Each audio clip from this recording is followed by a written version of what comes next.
I will start very briefly, present myself, and after I will share with my colleagues, especially Mariana, Pedro, Mercedes, and Juliana Salazar that are here. I'm Paulo Thiessen. I'm a lawyer and activist who work especially in the grassroots of the cannabis regulation in Brazil and a little bit global when life permits me as a small Greek. And I'm very happy and glad to be here in South Africa and try to learn more, understand what we're facing here and how we can learn in the export for the country also, and how we can maybe connect some dots to do some next steps. And yeah, for now I will pass my word to my dear lawyer friend Mariana. She's a Mexican and global lawyer also. And please introduce yourself. Thank you very much.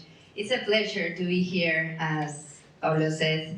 Really exciting to analyze all the opportunities that we can bring and that partnerships that we can find. I think that is the most important part.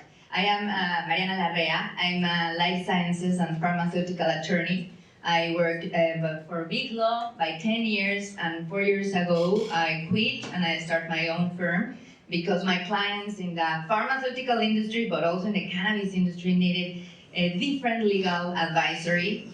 And now I can tell I am part of the industry. My work started in 2016, 10 years ago. So I've been advising clients in the medical side, helping people to come into Mexico in the pharmaceutical opportunities. We are one of the countries with a full legal market. We have law, we have regulations, we have licenses.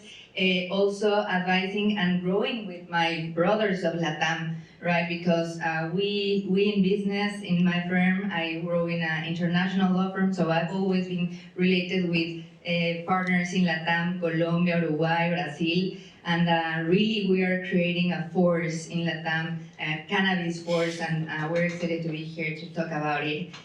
So that's me. And I will be really happy to share with you all those opportunities that we will find together. All right.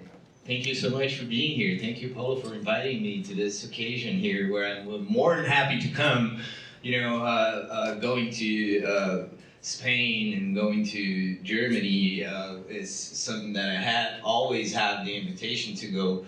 But when I got the invitation to come to Africa, I said, okay, I will go, because of the cultural proximity and the global South solidarity that unites us and sparks my interest to this place. So very happy to be here. Thank you so much for this invitation, my brother. Thank you for so much, Mariana. I've been in Mexico for so many times, and we see each other across the roads over there, so it's a pleasure to come here to this other continent and do a little bit of the same. Mercedes over there, Juliana as well. It's a beautiful Latin America panel. I think we in Latin America has a bunch of different experiences that we can exchange with you guys to make some value out of our experiences and perhaps be able to help you in some way that you've some angle or some perspective that is new to you, or a new sideway view to the same issues that we face, because actually we're facing the same things, the same challenges, the same problems,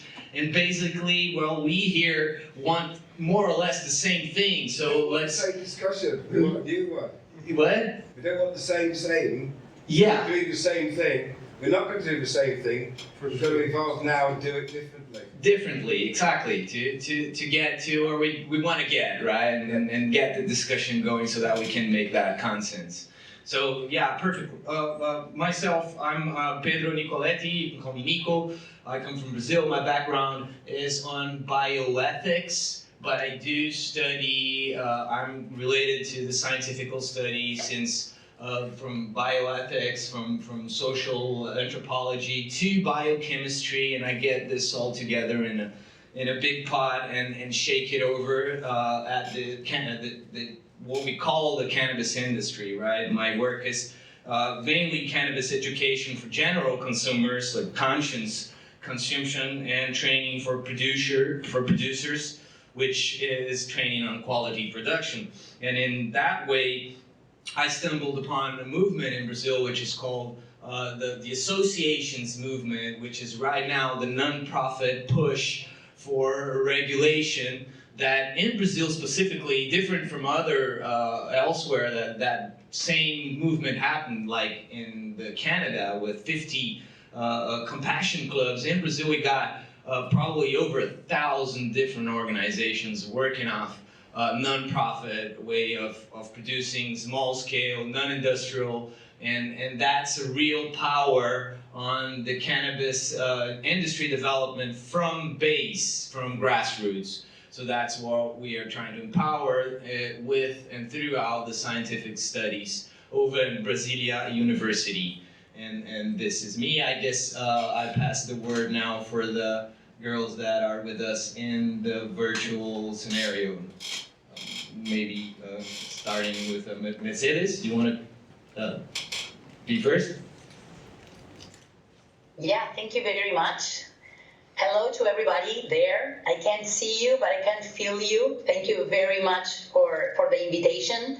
For me, it was an honor and a privilege also to feel welcome in Africa. It's Mama Africa, is where we all come from. It's the real roots of our humanity and our relationship also with plants and with everything. I had the opportunity to live there in Africa for over a year, long time ago. I'd never been back there, and really shake my heart. This invitation, it was impossible to say no, I couldn't be there. I hope in the future definitely to be there, but I'm super happy to be able to share the experience that I live in our country, that we live here in our country, to show what's going on after a regulation of cannabis. So I am Ponce de León Frau. I am an activist of cannabis and rights since 2004. I started working in the cannabis industry in California by the law of the Proposition 215 for medical cannabis in California in the year 2008.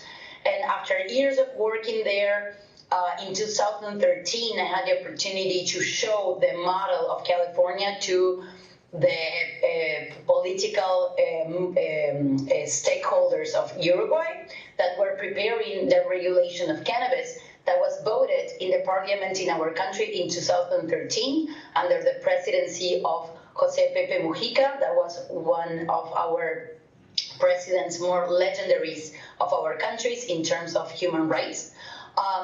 This regulation was voted in 2013 and was activated in 2014. And since then, I am, with my business partners, running a platform of information and articulation on cannabis in our country and nowadays in the region too. We firmly believe that the information and education is what provides us freedom in these topics, especially as drugs and substance, which is a taboo. It's a topic that nobody talks and nobody wants to talk, and there is not much information about. There is a big taboo. We believe that providing access to information, providing data and evidence of what's going on and the reality will provide freedom to people to be able to choose. Some people are against these regulations mainly throughout fear and unknowledge. And once we offer information of quality, scientific information and evidence, a lot of people open up to different opportunities on this. So this was our main goal, to go with the regulation of cannabis in Uruguay that at the beginning most of our country was against. It was more of a political movement of drug policy, not so much about most of the country being aware of it. So the event, it's a platform that provides this knowledge for people to normalize and evolve during the regulation. Nowadays, 13 years after the regulation, Uruguay, mainly most of the country is in favor of this regulation. I brought some information about the impact of the regulations so I can share with you and with all the world the evidence of what's happened after a country actually regulates cannabis. because there is a lot of fears and a lot of myths that we also received before the regulation. But once we did it, we started to see how is the reaction of our country. It's a little country of 3.5 million people. So we have like a little lab to see how is the impact of this kind of regulation in a tiny society could be. So throughout these events, ExpoCannabis Uruguay, this is the platform we run in Uruguay through LATINNABIS. That is a platform that I direct with my partners. We do ExpoCannabis Uruguay. And in the last 3 years, this will be the 4th year, we internationalized the event. We exported to Brazil, and we are running also ExpoCannabis Brazil for the last 3 years. This will be the 4th. That is like the bigger market in South America, and is one of the main countries in the history of the cannabis plant in our region, and also really linked, of course, to Africa, because it's one of the countries with the most descendants of Afro-descendants people from slavery in the past. So very happy to be there and share also the knowledge and experience of Uruguay. Thank you very much. I won't extend more in my presentation, and I give my word to Juliana. Thank you, Mercedes. Can you hear me, Mercedes? Can you hear me? Yeah. Could I speak? Do you want the microphone or not? You can hear me. It's okay if you can hear me. Yeah, I can hear you. You can hear me good? Okay, then just offering the microphone, don't you? I'm just going to make one observation about the use of language, which I think will shift the conversation more back to basics, which is the theme here. So when we're talking about regulation of cannabis, to pull that back to basics, what we're talking about is we're talking about regulation of the biological ecosystem and our situation and porosity with it. So what we're regulating is the way the endocannabinoid system can interact. Sorry, I lost the audio. I don't know if it's me. You also, Juliana? Okay. Can you hear me? So sorry. Is that better? Is that better? Yeah, is that better? And can you sorry, it's true. I can hear you well, but is the accent? Can you speak a little slower so I can hear? You said something about the ecosystem, and I really wanna understand the point. No problem, please. On the contrary, I'm so sorry. I wish my Spanish was better, but I'll get stuck. I wish my English too, but we can do it. So, in every language, we invent constructs that are convenient for us. So your drogas ilegales is a construct, it's not a real construct, because what can be illegal, what can be illegal is the human action and not the object. So I'm human focusing, making it human-centric, what you're saying, because I agree with everything you're saying. It's just the stylized idea, if we're reaching an impasse and we're talking about regulating cannabis as if it's an object that we're regulating when it's actually the subject that we're regulating. So I'm mirroring back to say that if you insert the human, so what we're regulating is our relationship with cannabis. And therefore it becomes so much more humanized, so when the public, they can chime with it. But when we talk about illegal drugs as a false construct, and should drugs be illegal, we just create this binary fear in people that, well, they're illegal now, if they're legal, there's no control. And that's a completely false construct. The whole idea, the whole of prohibition is based on that construct, that they control objects and can make them legal or illegal, when they can only control our actions. And what we're really looking for is proportionate regulation of those actions. So when we say regulate cannabis, we imagine that cannabis can jump through all these hoops and its interests and regulations. It's same with having a drug policy. I mean, got the problem with the word drug, we all know that's an appropriation. And then supposedly it's having a policy. Quite literally, we're saying that drugs have policy. And I know we don't mean that, but if we reverse everything to the correct legal form, it's the legal form which is most powerful. It's the illegal and legal drugs which carries real weight because it's feigning legal ease. It's pretending that it's law. Let's say legal. Oh, law. It isn't. So I'm hoping to transform the narrative, and it's nothing to be embarrassed about because it's not really coming flying out and saying legalise all drugs, which is an impossibility and a silly thing to say, it's not even having to declare one's cognitive liberty. It's just asking that the lawyers will not tolerate quasi-pseudo-legalese. Do you know what I mean now when I say pseudo-legalese? I mean, when you say legalise a drug, legalise cannabis, you're using pseudo-legalese because the legality can never apply to the cannabis, can only apply to a human, and that you're the human subject. And somehow, because of our language model, which imagines that objects are animate, we've allowed this to creep in. Does that make sense?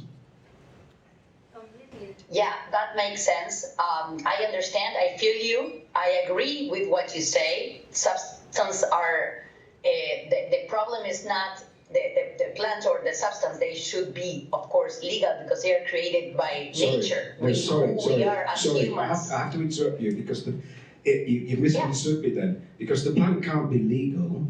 That's the problem with saying legalise it, because if it can be legal, it can be illegal. It can't be either. It cannot. Totally. It cannot be either. And that's the most important thing. The plant, we cannot legalise the plant. It shouldn't be legal. It's not interested in being legal. We are. Totally. That's the main thing here in Uruguay. I would like to let you know, for example, that here in Uruguay, we don't talk about legalization, for example. We talk about regulation. And this is due to the main focus of the start point of the regulation of the market of cannabis. What is regulated in Uruguay is the market, the accessibility of. That makes sense, because market is a human thing. Yeah. So in Uruguay, Uruguay is a country that is under the convention, that convention that we all sign, all countries, In that convention, it's declared that this plant and this substance is not legal, okay? But in Uruguay, what we did is not to legalize it, all right? So the point in Uruguay was a regulation of the market. The plant is still in a certain way under the same convention, so all what it is away from the limits of the regulation, it's considered illegal on the human practices, okay? Okay, I was going to say, the UN conventions don't make it illegal. They don't say it's illegal in the UN conventions. They Sorry? Okay, just very quickly. We're going back to talk about South America. This is like such a distraction. I want to hear about South America. That's why I'm sitting here. Okay, right. I'll go with the room. No, thank you, sir. We can keep the discussion after, don't worry. Mercedes, thank you for your presence. It's a great honor to have you here. I would love to pass the word now for Juliana Salazar, please. Sure. Thank you, Paulo. Thank you, Sean, for having me, and thank you, everyone. I'm very sorry I could not attend in person, but I'm very happy to be here with y'all. I am an attorney, a writer, and an entrepreneur. I'm Colombian, and I've been in this industry for 10 years now. I started out of pure, I'm going to say luck and chance, because my mother is also an attorney, and she started advising medical cannabis companies in Colombia, and I was an entrepreneur at the time, and she said, why don't you look at the cannabis space? So I said, I wasn't very aware of what was going on at the time. That was 2016. The discussions were going on in Congress. Then the medical use of cannabis was regulated in Colombia in 2017. And then further regulations and more details came along. And for the past 10 years, I've been not just in the attorney position of understanding my clients' needs and trying to build business models that make sense in my country and for the international market, but in 2019, I also co-founded a cannabis company, and we declared bankruptcy. Recently, in some countries and some others, we became a little bit more successful. I separated myself from the company and had a little bit of a breakthrough with cannabis. I lived through the green rush, so if anyone was in Colombia 8 or 9 years ago, you know that it was absolute madness. If anyone was in Canada 8 or 9 years ago, you also know it was madness. And in the States, unfortunately, it's just been madness all along, right? So I've lived through that period with my own capital, with my business partners, and with my clients as well. So today I've sort of had to rebuild my relationship with the plant and understand it from a very different perspective than what I used to understand when I was raising capital and having a more, I'm going to say, corporate approach to this industry. And now what I'm trying to do and what I'm aiming to do in these kinds of events and these interactions, which I deeply value and I think are critical for the development of our region, is to share what I've learned and how I see the history of what's happened and how that history can be, integrated into our projects and how we can learn from past mistakes. There's a lot of countries that are trying to regulate the medical or the adult use of cannabis, and you could learn so many lessons from what went wrong in Colombia and from what went right as well, and what's coming in the future. So I'm very happy to be here again and happy to share all my mistakes, all my regrets, all my learnings, and all my experience with everyone. Thank you, Juliana. Welcome. It's always a pleasure see another mistakes and learn with it. If you have this honor, right? Because sometimes you need to learn with your own mistakes, unfortunately. And wishing for everyone a good continue for panel. I would love to invite our speakers to share a little bit what is happening in the countries and what you think that it can be a bridge between the countries and South Africa. So the idea for now is try to make the bridge between what's happened there with us and what's happened here with you, to try to create a common knowledge to be used for you, to understanding, and after you can make some question to our guests to try to help in this part. So you start with Mariana, please. Gracias. Thank you very much. I'm so happy to be in this panel, guys. Thank you, Juliana and Mercedes. We really have the same energy and the same feeling, and we also come from same places, right? Places where we started with more than just an idea of a business, but an idea of an inner growth. And Mexico. Mexico started a regulation in 2016. We started because of a medical amparo lawsuit. The father of a family requested to the government a permit for importing CBD. So when this amparo lawsuit was successful, other patients start as well asking to the government import permits for CBD medicines. And on the other hand, in the recreational part, the associations of consumers apply for the amparos in the recreational side, right? Sarah Snap, a friend of all of us, she was leading one of that amparo lawsuit in Mexico. And then from these legal instruments, we open the market. After those 5 amparos, its jurisdiction, and then the authority, the medical authority, was obligated to issue, and the order of the court was to homologize the health legal framework in order to include cannabis. And this was one of our mistakes example. COFEPRIS, which is the Mexican health authority, instead of taking the health insurance regulations and include CBD and THC as substances in the list that they should be, they create a new regulation. So this new regulation was a little bit of a copy of Uruguay, of Canada, was a little bit of a copy of our current health insurance regulations, but also was kind of a Frankenstein because they were trying to include cannabis without even legal or correct definitions, right? The definition of the CBD, they were listing CBD as a psychotropic substance, and still to the day, that is a big discussion in doctors regarding if CBD is psychotropic or psychoactive, and the same with the THC. Well, not the THC is psychotropic. But, okay, so the point is, instead of just homologizing and adapting what we have that is functioning, that is already on the system, they try to create a new law. So these new regulations, well, we have the law, amendment to the federal health law, then we have the medical regulations. These were issued in 2021. And in this moment, we thought the industry, the medical industry, was going to explode.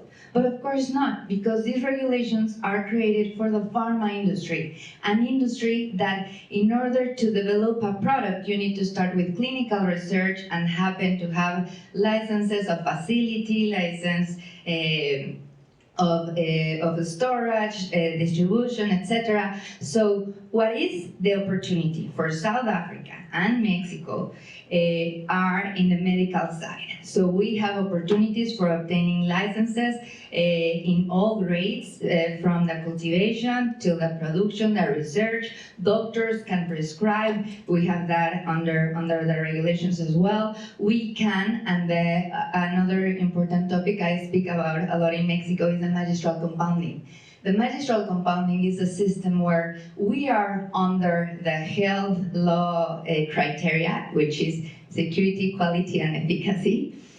Because through magistral compounding, you have the doctor in the middle, the license of the pharmacy in the middle, and an extraction with a GMP extraction, okay? So this is easier to install a magistral compounding pharmacy than going through all the process of the pharma industry. I'm not telling you that the process of the pharma industry shouldn't be done. Needs to be done because these cover one part of medical cannabis, but it's not the whole history. And what really we need to be concerned, and regulators should be concerned, are about patients. We are regulating industries, businesses, thinking in taxes and in money, and we are not really putting the attention of where is the patient and where is the really need of cannabis and the medical cannabis in Mexico. So there are our opportunities in the medical side. In the hemp, industrial hemp side, we can be big partners. We do not have a classification for hemp like that in the law. We do not have hemp under our Mexican Farm Bill. We understand hemp as all products containing cannabinoids with no more than 1% of THC that are used for industrial purposes. And what is understood under the health law as industrial purpose? All the purposes which are not therapeutic. So if it is not therapeutical, it is a beverage, it is a gummy, it is a dietary supplement. Mexico can be a manufacturer of these products. Mexico can be also a partner of these products. And what I find really important, and we didn't mention this yesterday in the panel of the West Coast, is creating brands through our story is a differentiator that we need to learn from and use. So in the recreational side, we cannot be partners yet, because what we have in Mexico is permits of consumption, is auto-consumption, is auto-cultivation. I am supporting my clients to create legal associations of consumers that can execute their rights in the correct way and in the legal way. But there's no legal market for that yet in Mexico. So that will be the legal update of Mexico and the opportunities I see. And I believe it. Thank you very much. Thank you. I would love to ask for you something about the groups that's already existing for the provide the social access for the society there. There's some lesson that you have learned there that you want to share? Or Yes, well, as an attorney, you need to be creative to respond to the needs of your clients. So what we are creating in Mexico are association of clubs that go through an application. In the application, you have all the regulations of the club, you have all the registry, your membership, etc. And instead of having a physical place where the people come and have the club goes to you. So the club is exclusive, is private, anyone is just for you and your community. So if you want us to go to your house with your community to have a cannabis taste or a cannabis dinner or a cannabis wellness day, we're going to create the whole experiences and we're going to deliver everything by exclusivity to the consumer. So we are trying to protect them to the same model of going to the street, going to a certain place, going to someone that is already under a situation of security. So because of the security, we're implementing a model that is completely legal because of course the member needs to have a permit and he needs to comply with all under the permit regulations. And the structure of the corporate structure of the association, we build it through the agreements. So we're trying to change the model in Mexico through experiences, also answering to a wellness consumer because consumers are changing their needs. And this is also regulations need to understand. They are not looking for the same recreational experiences than before. So we are trying to address that answer to the market as well. Thank you, Mariana. Wonderful. Really cool to understand a little bit more about Mexico. I never have been there, but I hope all of us can do a travel to there soon. And I would love to share my word with my brother from Brazil, Nicoletti. For sure, Brazil is passing for one of the mostly different paths in the world, especially in the medicinal purpose. I'm very sure the Nicolas have a lot to share, and our friends in the dear speakers online for sure also. So I will do it right now. All right, yeah, Brazil is a continent country, right? So it's there's a lot of stuff to talk about, and I'm gonna try to summarize it because we don't have a lot of time here. So try to like pull it up. Three main subjects I see Brazil calls attention for, and maybe the first one of them that maybe is the biggest call for attention in the worldwide, and everybody keeps repeating, and I think it's the least important, and I hope it falls down because that's what we're working for, is the consumer market.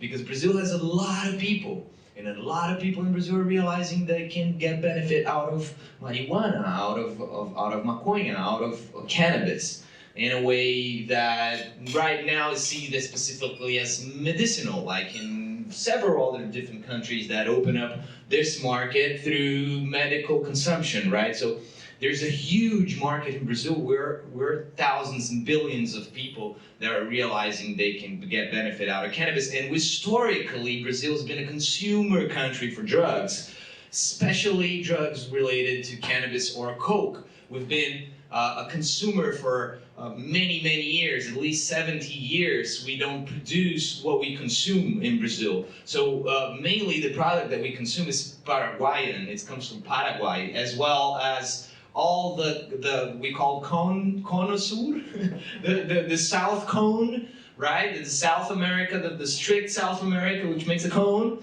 So it's all provided. Now it's different, but it was at least 50 years provided by Paraguay. Now we have Colombia. Now we have different providers. Even the U.S. Brazil is buying a lot of cannabis from the U.S. illegally and legally.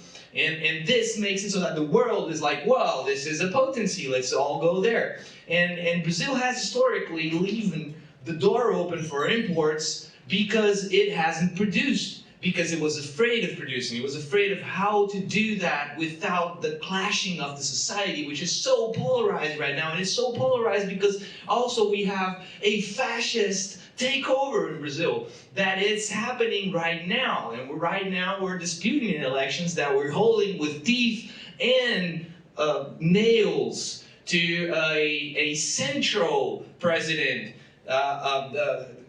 giving him the cape of progressiveness because we're against that. And there's an inside dispute over there that I'm talking about, which is the isolate, imported, industrial scale producer versus the locally grown fecal oil extracted producer, circulated in associations, non-profit organizations that have been historically, not only in Brazil, the takers for the bullet for this opening of these markets, right? So in Brazil, the discussion everywhere else is having from Brazil is, oh, Brazil is going to buy all our stuff. And the discussion we're having in Brazil is, we don't want to buy all that stuff from outside, we want to produce it, which enters the second thing I think it's most important to talk about Brazil in reality right now to you guys. It's the associative movement that's happening over there right now, and it's very much on its peak point right now, which is the gray market area occupying and managing to provide all these different needs for people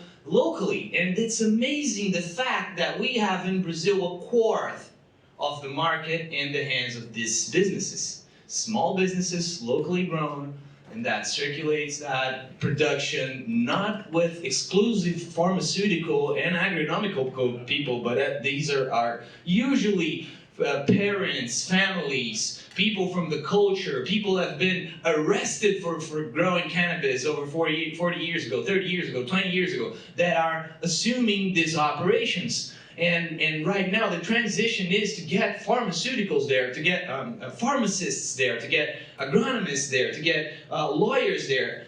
And it's important in that sense that we're integrating a multidisciplinary team to get a grip on professionalism producing.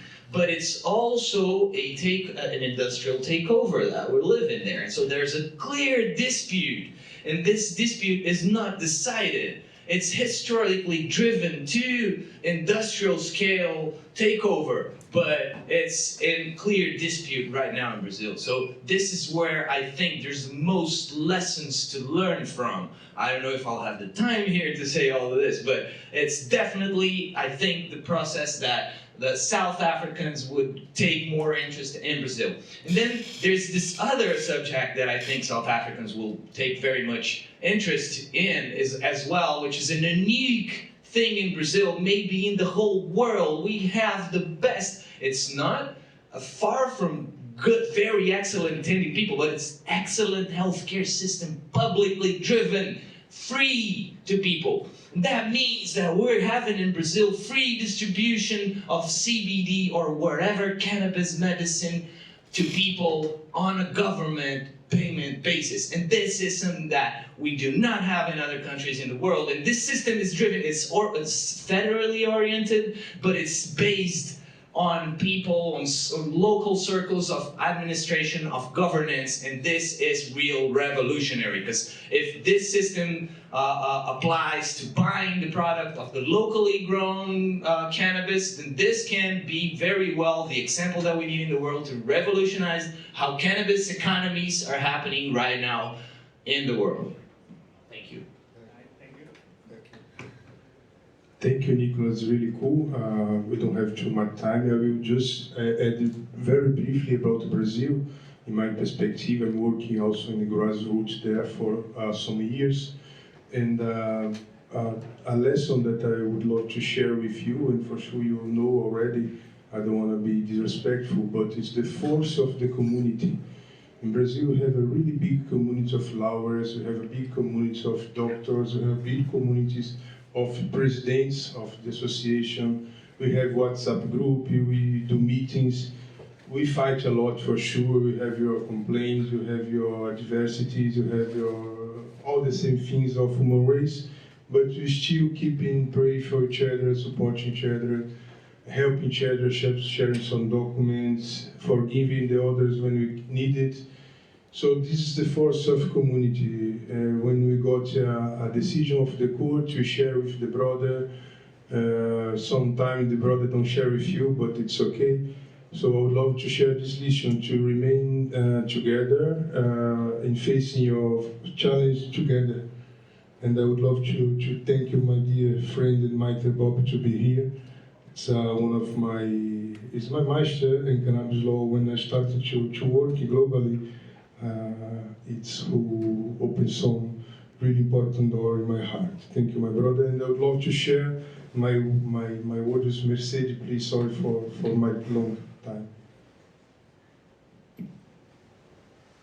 No problem. Thank you. Thank you. So nice to hear Mariana about Mexico and Pedro about Brazil, and of course Juliana about Colombia too. I think all our experiences are very different but very similar in the main core, and you know, like I hope all this really helps South Africa in its process.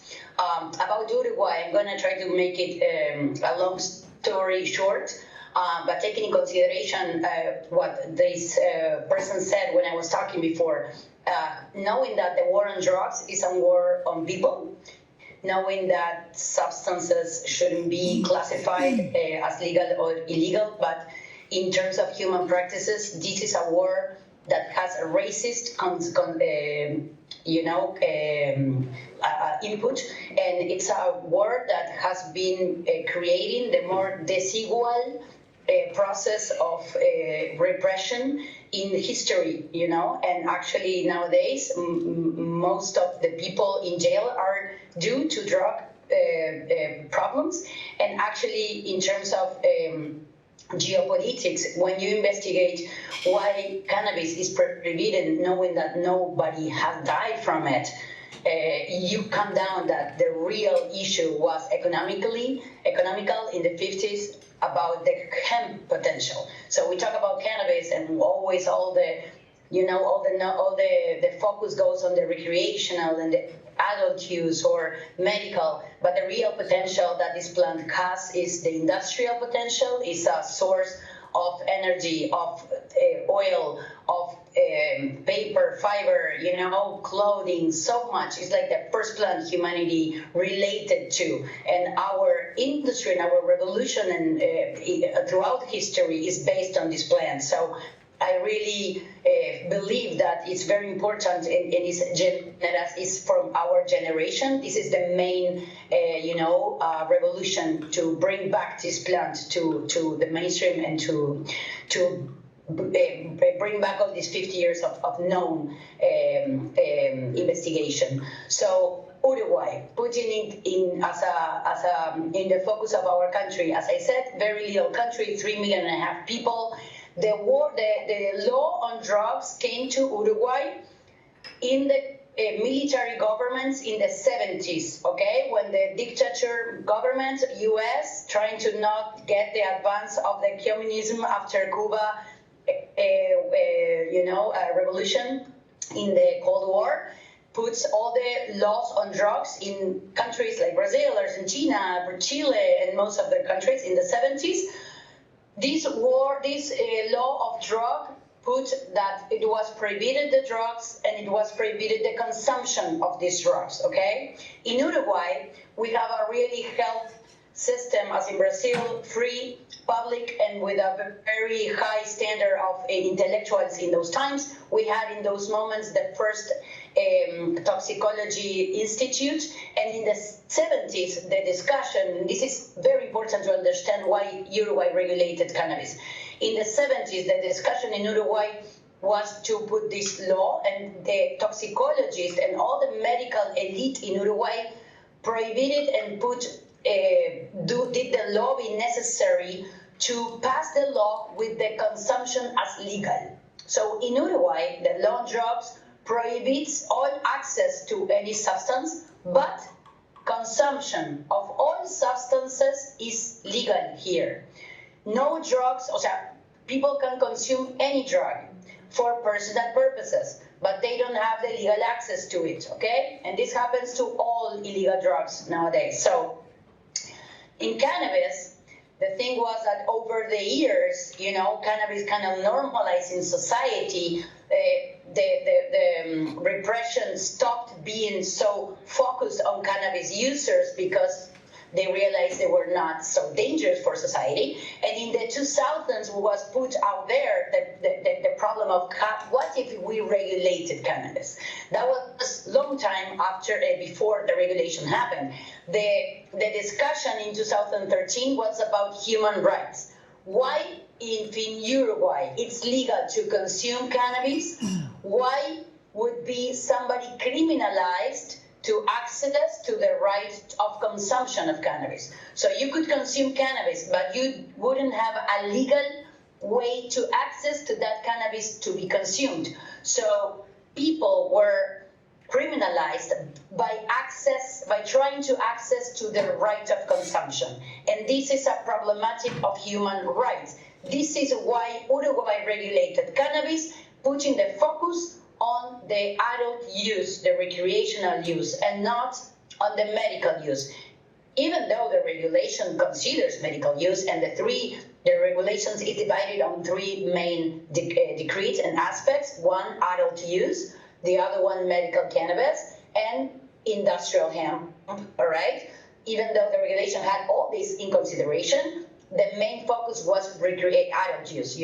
So once the government installed this possibility, they needed to find out ways to access to adult use. That was the focus, and there is 3 ways to access to adult use cannabis in Uruguay.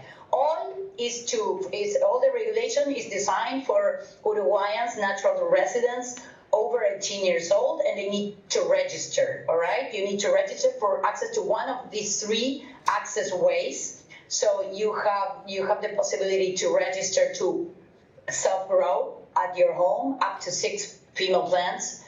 You can have the right to put yourself in a cannabis club, member club, that they can have from 15 to 45 members, and they can cultivate up to 99 female plants, flowering plants. No limits on males or vegetative plants. And the 3rd way is to buy in the pharmacy. You can register and go to the pharmacy and buy. The companies that produce for the pharmacy are now 3. There are 7 licenses, but are just 3 producing. 2 more will produce in the next few months. And they are controlled by the government. They do not have taxes. The price of the cannabis here is very cheap compared to other places. We have like cannabis that over $2.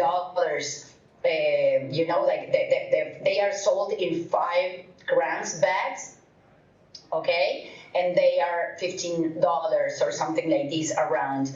The prices go around for these 5 grams, so it's pretty cheap in the pharmacy. All right. Then in the clubs, each club has their own varieties and their own prices and conditions. And then self-growers, of course, they can grow at home and have their own product. The older regulation is a standard in thinking about 40 grams a month per person. So everybody has those limits, 480 grams a year. That's what a self-grower can save. And that's what all people can be provided in the pharmacy or in the clubs, up to 40 grams a month, okay? After that is considered problematic use. So today it's June. Last month in May, the government of Uruguay did like a presentation of the last results of information about this process since the beginning until now. So I'm gonna give you a couple of highlights so you know. We have 120,000 people registered, and the cannabis market is expanding. It's not true that the cannabis market, once we regulated, raised up and the consumption blew up. No, that's not true. The cannabis market was rising before the regulation, and after the regulation kept rising in the same pendant. It did not shoot out way more consumption. Like, one of the fears that had Uruguay was like, oh, if you regulate, a lot of people will go to consume, and that was not true. The same elevation movement of consumption as in the whole region and as in Uruguay before.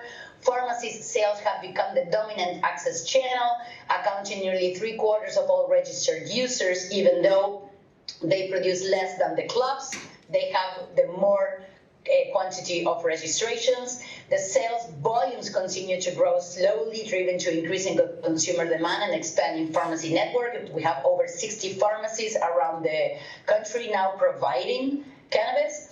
Cannabis clubs maintain steady and sustained growth. It's growing. We have over 585 clubs members now growing cannabis of high quality for Uruguay.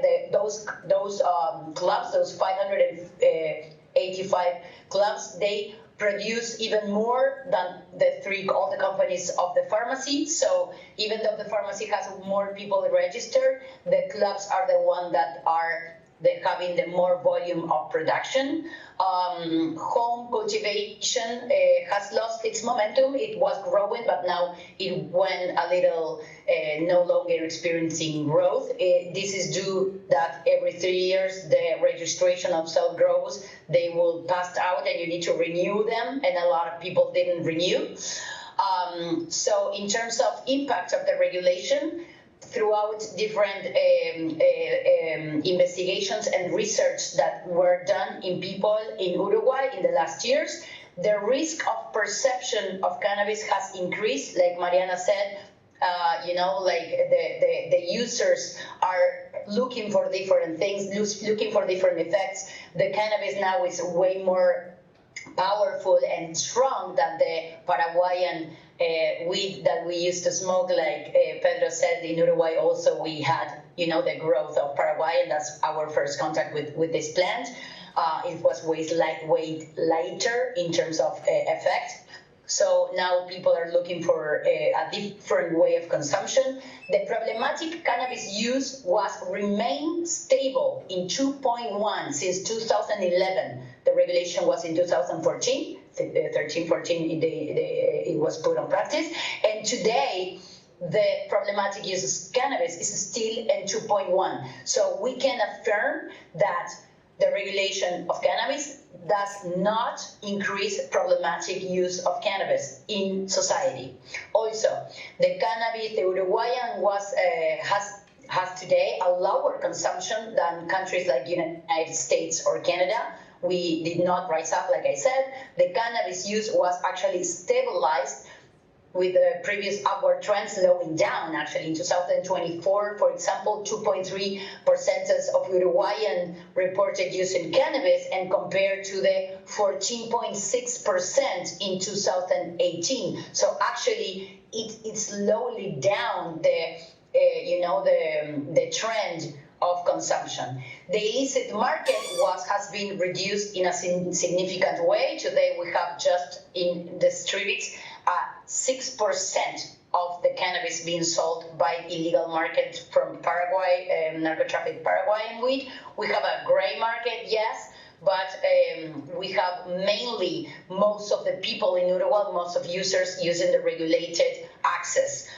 Also, the average age, and this is really important, the average age of initiation to consumption of cannabis has increased from 18 to 20 years old. So those myths and that said that if we regulated cannabis, all the kids will start smoking, the cannabis will rise up, the perception of risk will go down, and everybody will be zombie in the streets. That's not true. It's not happening in cannabis. The perception of risk increases, the market actually slowed down, and mainly the average of age of use of initiation increases from 18 to 20. This means that before the regulation, there were more minors starting consuming cannabis, and after the regulation, less minors. The pendant is the same in increasing. It's just that the new users are mainly adults, okay? And the access to cannabis now is a subject to greater regulation and control, will make easy to find out what is going on with the substances, with the users, and with health of the people in our country. Those are kind of like impacts and different information. I will be happy to expand more, but I don't want to take any more time because I want to hear also Juliana and all of you. So thank you very much. Thank you so much, Mercedes. For sure, we have a lot to learn with Uruguay, and including the position in the global geography between Uruguay and South Africa are so similar. I was thinking about it, and maybe we can plan something together in the future years to share the experience between, especially the state governments. I would love to. Definitely. Thank you, Mercedes. Thank you. Thank you so much. Juliana, you have the floor. Sure, thank you. Thank you, Mercedes, and thank you, everyone. I think I'm pretty confident that everyone has a good idea of what the war on drugs has done to Colombia and how much the country has suffered in the hands of fighting against something that has been growing naturally in our land for so long and has so much health benefits. So when the medical use of cannabis was regulated in 2016, 2017, I remember attending a lot of events where political stakeholders were talking about legalizing the medical use of cocaine and the coca plant itself.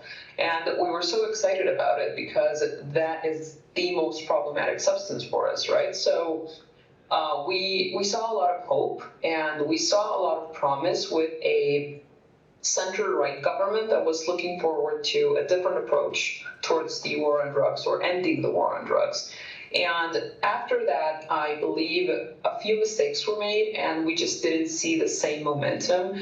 And, you know, it's a very particular country, very specific circumstances, very specific history. But then again, regulating the medical use of cannabis could have done a lot more for the overall war on drugs and how we perceive plant medicine in Colombia, which, you know, as you have probably experienced and seen in other different types of events, we have a lot of that, and we are just not using it in a way that's benefiting the patient as much as it could. At least that's what I'm seeing down here. So one of the first things that happened, and I think it's a huge lesson for other countries, and I even remember having a lot of interactions with South African entrepreneurs in 2019 or 2020 because we were going through something very similar. But in Colombia, one of the first things that happened was the government said, we are not going to allow this industry to become part of the illegal market. So we need added value,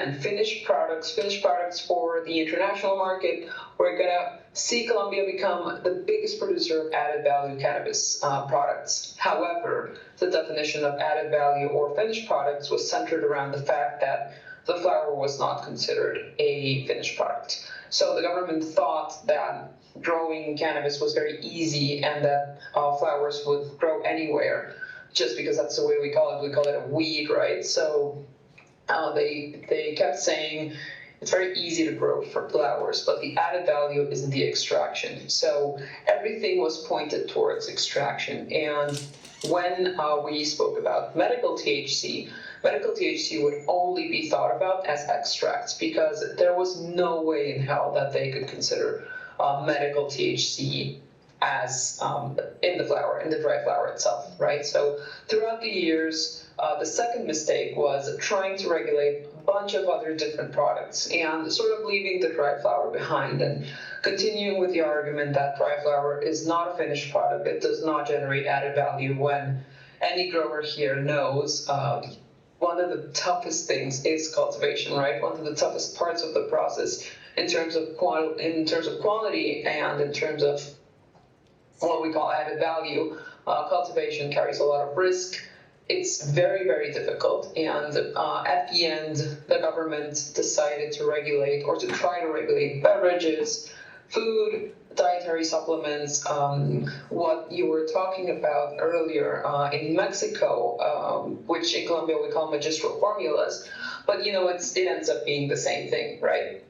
So by regulating all these different markets and products and trying to give producers a way out, because everyone was kind of drowning by this point. Everyone was trying to make some money, trying to recover some of their investment, but no one was being able to understand what was going on. It was very, very quick. So nothing ended up being regulated except the magistral formulas and finished medications, right? So what we call standardized medications, which we have none of those cannabis-based in Colombia. Luckily, in a way, we don't have them just because converting the plant and synthesizing its components into a pill has always been controversial, so we stuck with the magistral formula model. And eventually the government learned that we would be able to export dry flower and that would be attractive to the German market, for example. So once they learned that, and actually Ecuador allowed that before we did, and the Colombian government was kind of surprised and saying, why would the Ecuadorians do that when, you know, that's not a good idea. But eventually local producers, the ones who remain at least, because from the 1,000-something licenses we used to have, now we have a few hundred. And the people who remained started to understand that all the benefits of the plant were not just in the THC percentages or the CBD percentages, but there was also other cannabinoids. Terpenes were starting to play an important role in the medical market as well. So with the export of dry flower, we sort of opened a new door in saying, okay, the dry flower is actually the highest added value product we can produce in Colombia. So local producers started to understand that. We had a lot of influence back then of international growers, basically saying, you know, the eternal argument of there's 12-hour sunlight days, year-long, there's no winter. If you find the right place, you'll have a beautiful climate year-long. However, that also brings different challenges. So it wasn't as easy as we thought. It turned out to be a lot more difficult, but I do feel like there's a payoff in knowing that the dry flower is the end product, and it is ultimately what predominates in most medical markets. And then, last but not least, there was a social justice effort that never paid off, in Colombia at least, because the just regulating and just mandating companies to purchase cannabis from smaller producers is not enough to really build an ecosystem where everyone can participate, right? So at the beginning, the government said, okay, everyone has to purchase 10% of their THC quota from small producers. Turns out not a single small producer was able to produce that percentage because they really had no benefits. There was really no benefits in access for them. They live in difficult territories where there's no state presence. So none of this was recognized, and none of the companies were able to comply with that regulation. None of the small producers were benefited. And at the end, all this social justice talk really led us nowhere. Eventually, the regulation in the past 10 years tried to make different efforts, and they tried to say, okay, now we're going to offer small producers these benefits. Now these people are going to be considered smaller producers. Now, if you come from the illicit market of cocaine cultivation, for instance, you're going to have some different benefits, and trying to encourage the social justice aspect of it, but it really didn't work. So we were left with, unfortunately, a lot of disappointment, and that's something that I really think might went off. I think other countries can really benefit from that particular mistake, because you really don't have to start that big. It really doesn't have to be thousands and thousands of licenses. It doesn't have to be thousands of products. You don't have to regulate food, beverages, dietary supplements, medicinal formulas, dry flower, industrial hemp. You really can go step by step, and that ends up being better. So now what we ended up with was a medical industry where fewer players have much higher quality, and all of the promises that they used to have for their investors and for themselves really never became true, because all those numbers we saw never became true. The prices flopped. They've never recovered, and we've just tried to survive. So I think it doesn't have to be that hard. And lastly, for consumers in the adult use purpose of the plant, Colombia is rather, I'm going to say, friendly. We allow for up to 20 plants per person in the homegrown aspect, and then everyone can carry up to 14 grams of marijuana on the streets for personal consumption, and that is perfectly legal. It is unfortunately not 100% enforceable, and sometimes creates difficulty with local police, but it's still legal and fully regulated. So there's a lot to pick in there, and I hope we had endless time to have this discussion and endless talking points, but I think that's essentially what's been going on in Colombia in the past 10 years in a nutshell. Thank you so much, Juliana, for your regards. I love the idea to do step by step. And for now, I would love to ask for our audience if you have some question for our speakers. Okay, we have a question for our brother. Hi, good day. I'm very pleased to see a panel of indigenous people. First, indigenous people that has culture and tradition. And we as a Western Cape Kohokwa of the Thiessen communities. And also someone studying law on my third year, going to fourth year. I would love to join a panel to make it stronger. as you can see, bringing together diverse jurisdictions. So if you can also help me with your jurisprudence if you're international, so that I can implement it here in South Africa in the work that we're doing. For example, we have the Blue Downs Corporation that also need help with building GMP relationships, strategies, offtakes, inclusion, you understand? We don't have land that can build big gates and etc. etc. But if we have help from outside communities, you can use our big land, our vast land in South Africa, on my krala, so that you can help us bash heads so that we can make the dream work in the economy. For sure, for sure. I don't know if your speakers understood. He's a leader for indigenous South African community, very beautiful. He's an important leader. He's here since yesterday, and he's celebrating your indigenous culture also in South Africa, or South America, sorry, and he asking if we can remain at disposition to help with your knowledge and or jurisdiction to help them to moving forward. And I'm very sure that all of us remain at your disposition, my friend, of all the participants from here. Thank you. Thank you. And to diverse in Ubuntu, so that we can economize together. Thank you, Ubuntu, for you too. Thank you. And what we must remember, we are a rainbow nation. Yeah. It mustn't be for one or two, it must be for all. Thank you. With this beautiful remember that we are just one race, I would love to give my best. Thank you for Juliana and Mercedes for being here online.